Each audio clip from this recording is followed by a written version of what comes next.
رسول اللہ اما بعد۔ معزز ناظرین، بات یہ آج شیئر کرنی ہے آپ سے کہ کچھ لوگ آپ کو اس پرفتن دور میں اور اس سوسائٹی کے اندر یہ ریفرنس بھی دیں گے یا مثال کے طور پہ یہ بھی بیان کریں گے، جی معاشرہ دیکھیں جی کیسا ہے، سوسائٹی ہی ایسی ہے، معاشرے میں یہ سب کچھ چل رہا ہے، آپ کس دین کی یا کون سی مسلمانی کی یا ایمان کی بات کر رہے ہیں، آج کے دور میں کون مسلمان ہے۔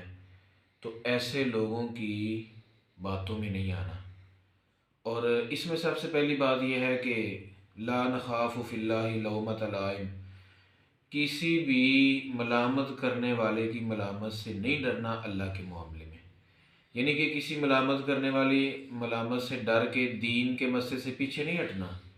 کل کو اللہ کے ہاں یہ عذر نہیں چلنا کہ سوسائٹی ہی ایسی تھی، معاشرہ ہی ایسا تھا، سب لوگ ہی ایسے تھے، ہم نے حسب توفیق اپنی اصلاح کرنی ہے۔ اور یہ میں بات اس لیے آپ دوستوں سے شیئر کرنا چاہ رہا ہوں کہ یہ 2 دن پہلے میرے ساتھ ایک چھوٹا سا واقعہ پیش آیا۔ ہم ایک ہاسپٹل میں گئے نظر چیک کروانے کے لیے، تو جب ہماری باری آئی، اب ان کا جو سیٹ اپ تھا یا سسٹم تھا نظر چیک کرنے کا، اگر اس کو بیان کریں نا تو وہ بہت ساری خرابیاں دیکھنے کو ملیں کہ کس فراڈ سے پیسے رکھنے، واپس نہ کرنے، اور نمبر دیا ہوا ہے لوگوں کو کہ جی آپ کا یہ ٹوکن ہے، یہ ٹوکن ہے، اور سفارش پہ پہلے لوگ باہر، بعد میں آ کے لوگ پہلے جا رہے ہیں۔ بہرحال ڈاکٹر صاحب نے بولا جی آپ آدھا گھنٹہ باہر انتظار کریں، دوبارہ چیک کرتے ہیں۔ آدھے گھنٹے کی بجائے 1.5 گھنٹے بعد دوبارہ چیک کیا، تو ساتھ ہی چیکنگ کے دوران ایک اور پیشنٹ کو لا کے اندر بٹھا دیا۔ تو میں نے پہلے باہر آ کے استقبالیہ پہ جو انہوں نے لیڈی کو بٹھایا ہوا تھا اس سے بات کی کہ کیا یہ کدھر کا رول ہے کہ آپ ایک پیشنٹ کو چیک کرنے کے دوران دوسرے غیر محرم کو اندر بٹھا دیں۔ تو وہ جی ڈاکٹر صاحب سے بات کریں، کرنل صاحب سے بات کریں۔ تو جس بھائی نے اندر بٹھایا تھا میں نے ان کو بولا، میں نے کہا جی آپ کو یہ الاؤ ہے کہ ایک لیڈیز ہیں وہ پردہ کرتی ہیں، تو آپ ایک غیر محرم کو سامنے لا کے بٹھا رہے ہو، ظاہر نظر کا معائنہ ہونا ہے۔ تو کہتے جی ڈاکٹر صاحب سے بات کریں، کیونکہ اب بات کوئی جواب آ نہیں رہا تھا۔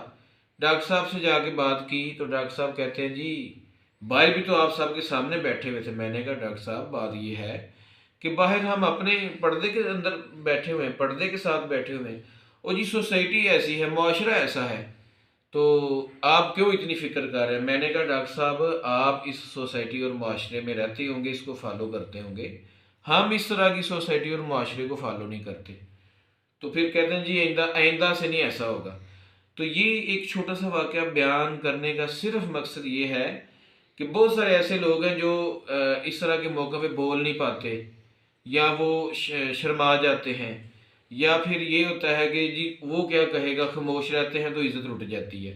مطلب عزت لٹنے سے مراد یہ ہے کہ وہ پردے کا مقصد، وہ سارا کچھ وہ ختم ہو جاتا ہے۔ یقین جانیں اللہ کے لیے سٹیپ لینا، سٹینڈ لینا سیکھیں۔ اللہ تعالیٰ اپنے لیے جو بندہ اس کے لیے سٹینڈ لیتا ہے اس کو کبھی بھی نامراد اور ذلیل اور رسوا نہیں ہونے دیتے، بلکہ اس کو عزت ہی ملتی ہے۔ تو اس وقت شیطان کا یہ بہت بڑا ہمارے معاشرے میں ہتھیار ہے کہ لوگ آپ کو پتہ کیا کہتے ہیں، او جی ایسا ہی ہے معاشرہ، سوسائٹی ہی ایسی ہے، ایسے ہی چلتا ہے سب کچھ۔ تو لیکن اللہ کے ہاں نہیں چلتا۔ اللہ کے ہاں جو ہے اس کا کچھ اور ہی سسٹم ہے۔ اللہ تعالیٰ کو سب پتہ ہے کہ کون میرے لیے کچھ کر رہا ہے اور کون جو ہے وہ کسی اور کے لیے کر رہا ہے۔ اس لیے ہر بندے کے لیے وہی ہے جو وہ ارادہ رکھتا ہے، جو اس کی نیت ہے۔ اللہ تعالیٰ ہمیں صحیح معنوں میں دین پہ چلنے کی توفیق عطا فرمائے بحیثیت مسلمان۔ لیکن اگر ہم سوسائٹیاں دیکھیں، معاشرے دیکھیں، تو اللہ نے کئی سوسائٹیاں بنائی، کئی تہذیبیں آئیں، ختم ہو گئیں، لیکن اللہ اور اس کا نام باقی ہے۔ بہت ساری تہذیبیں دنیا میں آئیں، آ رہی ہیں، آئیں گی، سب ختم ہو جائیں گی، باقی رہے گا تو اللہ کا نام، اس کا دین غالب رہے گا۔ اس لیے سب چھوڑیں، بحیثیت مسلمان اپنے اسلام کا سوچیں۔ اللہ تعالیٰ ہمیں توفیق